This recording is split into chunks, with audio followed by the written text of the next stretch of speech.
बदलाव। Shilpa drawing room में पोछा लगा रही थी। सास ससुर और दोनों बच्चे ड्राइंग रूम में ही थे। चाय लो गर्मा गर्म चाय, चाय लो गर्मा गर्म चाय, ऐसा कहते हुए हाथ में चाय का ट्रे लेकर प्रमोद, शिल्पा के पति, ने ड्राइंग रूम में प्रवेश किया। शिल्पा को अपनी आंखों पर विश्वास ही नहीं हुआ। इन्होंने और चाय बनाई? असंभव, क्योंकि शादी को 11 साल हो गए थे, लेकिन आज तक उसके प्रमोद को चाय बनाते नहीं देखा था। चाय बनाना तो दूर की बात, वो तो सोकर उठते थे तो कभी अपनी चादर भी ठीक करके नहीं रखते थे। प्रमोद, चाय तूने बनाई? सासू जी ने पूछा। हाँ मम्मी, जरा पी करके तो बताओ कि चाय कैसी बनी है। हे राम, मैं ये क्या देख और सुन रही हूँ। शिल्पा, तुझे जरा भी शर्म लाज कुछ है कि नहीं? तुझसे चाय बना के नहीं हो रही थी तो मुझे बता देती। अभी तो मेरे हाथ पैर में दम है, मैं ही बना देती चाय।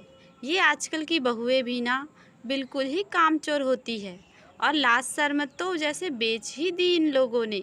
मुझे देख, शादी को 45 साल हो गए, लेकिन मजाल है कि कभी तुम्हारे ससुर जी से कोई काम करवाया हो। आज तक इन्होंने कभी अपने हाथ से पानी तक लेकर नहीं पिया। मैंने मेरे बेटे से भी कभी काम नहीं करवाया, और तू उससे चाय बनवा रही है। वो मन ही मन सोचने लगी, आज इनको क्या हो गया है, क्यों बनाई इन्होंने चाय। अब मम्मी जी और पापा जी मुझ पर बार बार ताने कसेंगे। चाय बनाकर ज़रूर इन्होंने मेरी थोड़ी सी मदद कर दी, लेकिन जितना समय चाय बनाने में लगता उससे ज़्यादा समय तो मुझे ताने सुनने पड़ेंगे। मम्मी पापा, बताओ ना, चाय कैसी बनी है। शिल्पा, आओ तुम भी पहले चाय पी लो, फिर पोछा लगा लेना, नहीं तो चाय ठंडी हो जाएगी, प्रमोद ने कहा। सास ससुर का तमतमाया चेहरा देखकर शिल्पा को पोछा छोड़कर चाय पीने की हिम्मत नहीं हो रही थी। जब प्रमोद ने दोबारा आवाज़ लगाई, तब जाकर शिल्पा ने चाय पी।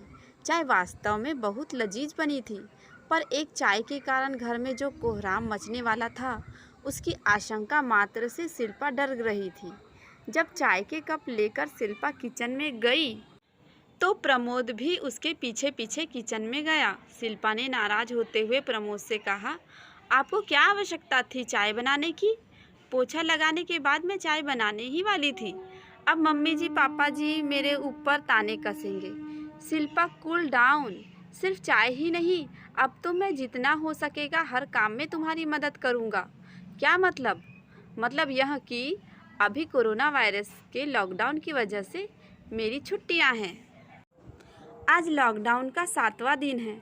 जब लॉकडाउन हुआ था तो मैंने सोचा था कि परिवार के साथ समय बिताऊंगा।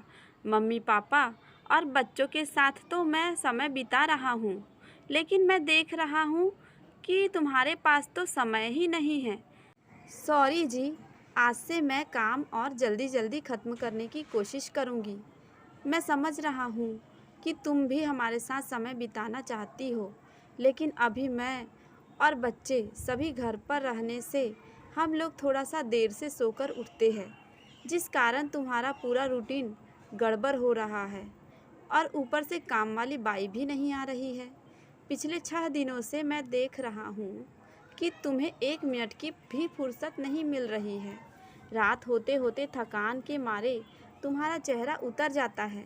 चाय, नाश्ता, खाना, बर्तन, कपड़े, झाड़ू पोछा, पापा मम्मी की दवाई आदि देना, आखिर तुम अकेली क्या क्या करोगी?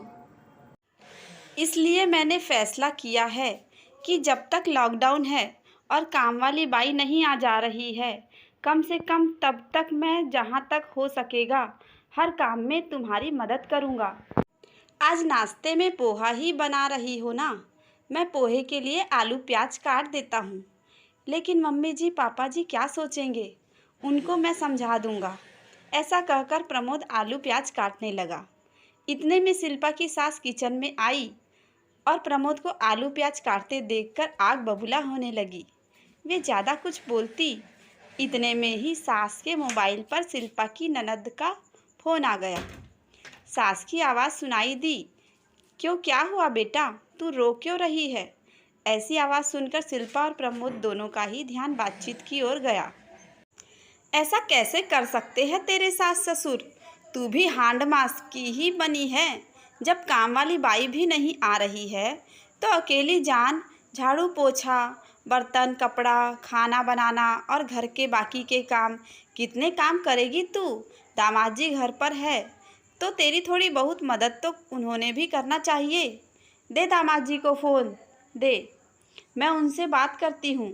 तू ही दामाद जी से बात करने मना कर रही है तो मैं क्या कर सकती हूँ? तेरी सास की भी उम्र कोई ज़्यादा थोड़ी ही है, वो भी मेरे बराबरी की 60 के लगभग ही होगी। वो भी तो थोड़ा बहुत काम कर ही सकती है। तेरी सास को थोड़ा सा समझना चाहिए। देख बेटा, धीरज रख, थोड़े दिन की ही बात है। लॉकडाउन ख़त्म होने पर काम वाली आ ही जाएगी। सास की बातों से सब बात समझ में आ ही गई थी। फिर भी प्रमोद ने माँ से पूछा, मम्मी क्या हुआ दीप्ति को? वो रो क्यों रही थी? क्या बताऊँ बेटा, उसकी सास तो बहू को नौकरानी से भी बदतर समझती है। अब काम वाली नहीं आ रही है तो अकेली जान कितना काम करेगी? इतना बोलते ही शायद सास को अपनी गलती का एहसास हो जाता है, इसलिए विषयांतर करते हुए वो प्रमोद से बोली, आलूओं में स्टार्च होता है, इसलिए उनको काटने के बाद पानी में डालना। शिल्पा, आज पोहे मैं बनाती हूँ।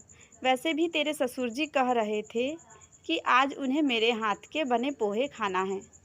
मम्मी में आया सुखद बदलाव देखकर प्रमोद शिल्पा की ओर देखकर मंद मंद मुस्कुराने लगा। दोस्तों, कहानी को देखने के लिए धन्यवाद। अगर आपको कहानी मेरी पसंद आई हो तो लाइक और शेयर ज़रूर करें और चैनल को सब्सक्राइब भी ज़रूर करें।